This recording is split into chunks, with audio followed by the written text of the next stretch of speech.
आज हम बात करेंगे एक नए एनएफओ के बारे में। ये एनएफओ लेके आया है Kotak mutual fund. Kotak mutual fund की तरफ से ये एनएफओ आया है। ये एक्चुअली नॉर्मल म्यूचुअल फंड नहीं है, ईटीएफ है। और ये ईटीएफ का नाम है Kotak Nifty chemical ETF. Kotak Nifty chemical ETF. अब ये केमिकल ईटीएफ होता क्या है? देखिए, जो निफ्टी इंडेक्स है, जो निफ्टी का इंडेक्स है, उसमें केमिकल इंडेक्स है। जो केमिकल इंडेक्स में जो सारी कंपनियां हैं वही कंपनियां इसके अंदर रहेंगी। अगर निफ्टी केमिकल इंडेक्स में कोई कंपनी चेंज होती है तो ये इंडेक्स के अंदर से भी, ये फंड के अंदर से भी वो कंपनियां निकल जाएगी। और ये इंडेक्स फंड है, एक्सचेंज ट्रेडेड फंड, तो ये एक्सचेंज के ऊपर ट्रेड होगा। जिस तरह से हम शेयर लेते हैं बेचते हैं, उसी तरह से आप इस म्यूचुअल फंड को भी आप बाय कर सकते हो और सेल कर सकते हो। नॉर्मल म्यूचुअल फंड की तरह आप नहीं ले सकते, क्योंकि ये ईटीएफ है। तो ईटीएफ की तरह जैसे स्टॉक हम लेते हैं, हमें रिलायंस का स्टॉक लेना हो तो हम ले लेंगे, जब भी बेचना हो बेच देंगे, या हमें डीमेट में रखना हो तो रख लेंगे। इसी तरह से ये केमिकल ईटीएफ है, कोटक निफ्टी केमिकल ईटीएफ। आप इसको स्टॉक की तरह ले सकते हैं और बेच सकते हैं। ये तो हो गया बेसिक जानकारी कि आप इसे कैसे बाय कर सकते हैं। अब ये इसका फ्यूचर क्या है? अगर आप देखें तो केमिकल का फ्यूचर क्या है, तो देखिए, सुबह से लेकर शाम तक हमें केमिकल हम यूज करते हैं। जैसे हवा पानी हमारे लिए जरूरी है, उसी तरह केमिकल भी हमारे लिए जरूरी है। आप सुबह उठते हैं, टूथपेस्ट यूज करते हैं, उसमें केमिकल रहता है।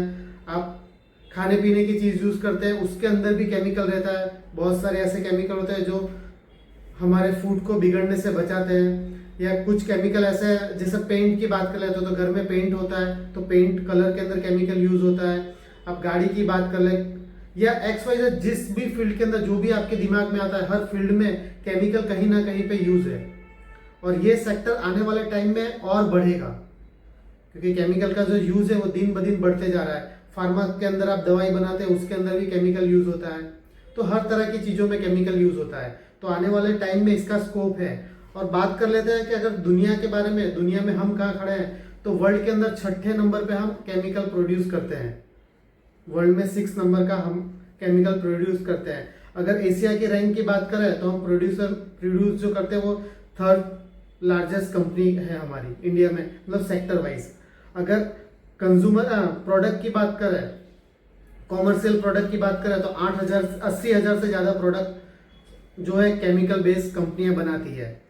कंट्रीब्यूशन की बात करें इंडियन जीडीपी के अंदर, तो 7% जीडीपी ये केमिकल सेक्टर से आता है हमारे इंडिया की।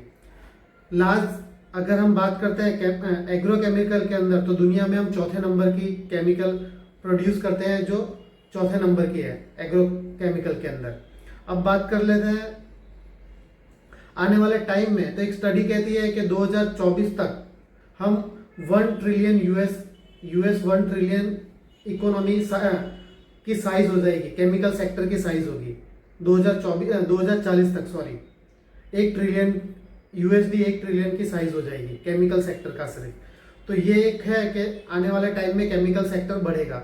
और बात कर लेते हैं जैसे चाइना जैसे वहाँ का जो रूल्स है, अभी चाइना में केमिकल सेक्टर बहुत बंद होते जा रहे हैं। मतलब चाइना अपने इन्वायरमेंट पर बहुत काम कर रही है, तो वहाँ पे केमिकल जो कंपनियां है उसके अंदर रेगुलेशन बहुत स्ट्रिक्ट आ रहा है। तो वहाँ से भी कंपनियां मूव होके इंडिया में आ रही है। दूसरा, China+1, हर दुनिया अब सोच रहा है, जो चाइना पर निर्भरता थी वो कम करना चाहती है।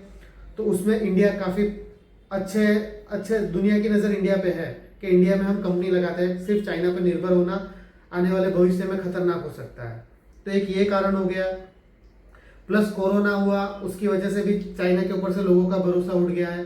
यूएस ट्रेड वॉर चल रहा है, चाइना यूएस ट्रेड वॉर, उसका भी बेनिफिट इंडिया को मिलेगा।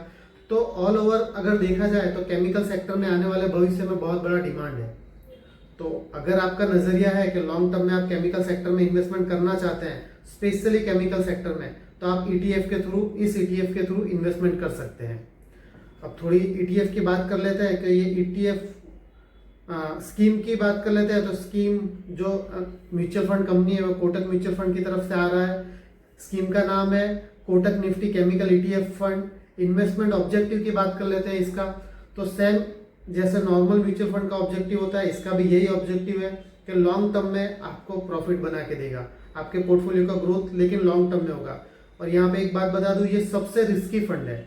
जो सेक्टोरियल फंड होते हैं वो सबसे रिस्की होते हैं, क्योंकि अगर ये केमिकल सेक्टर नहीं चला तो फिर सालों साल तक आपका पैसा अटक सकता है, लेकिन हाँ अगर चल गया तो फिर काफ़ी अच्छा रिटर्न 1-2 साल में ही आपको मिल जाएगा। तो एटलीस्ट 5 साल या 7 साल के ऊपर का नज़रिया हो तभी आप इस ETF में इन्वेस्टमेंट कर सकते हैं। ये फंड के अंदर मिनिमम आप 5,000 से फर्स्ट एप्लीकेशन डाल सकते हैं, उसके बाद तो नॉर्मल ETF स्टॉक की तरह ट्रेड होगा, तो जितना मन हो आप उतना खरीद बेच कर सकते हैं।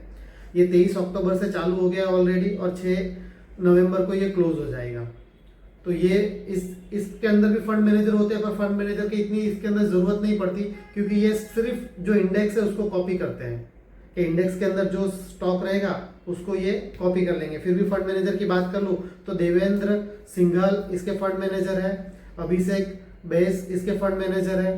तो फंड मैनेजर का बस यही काम रहता है कि इंडेक्स को कॉपी करे, केमिकल इंडेक्स को, और उसको सेम टू सेम इसके अंदर इम्प्लीमेंट कर दे, और ज़्यादा फंड मैनेजर का काम नहीं होता है। तो अगर मैं अपना ओपिनियन दूँ तो मेरे हिसाब से आप इससे अवॉइड करिए तो ही सही है। अगर आपके पोर्टफोलियो में केमिकल सेक्टर के लिए जगह है स्पेशल, देन आप जा सकते हैं, लेकिन आप ये बात हमेशा याद रखिएगा कि सबसे रिस्की फंड में ये आते हैं ETF, क्योंकि सेक्टर वाइज है। तो ये सेक्टर चल गया तो सही है, अगर नहीं चला तो फिर आपको तकलीफ होगी। तो आज के वीडियो में इतना ही। Thank you.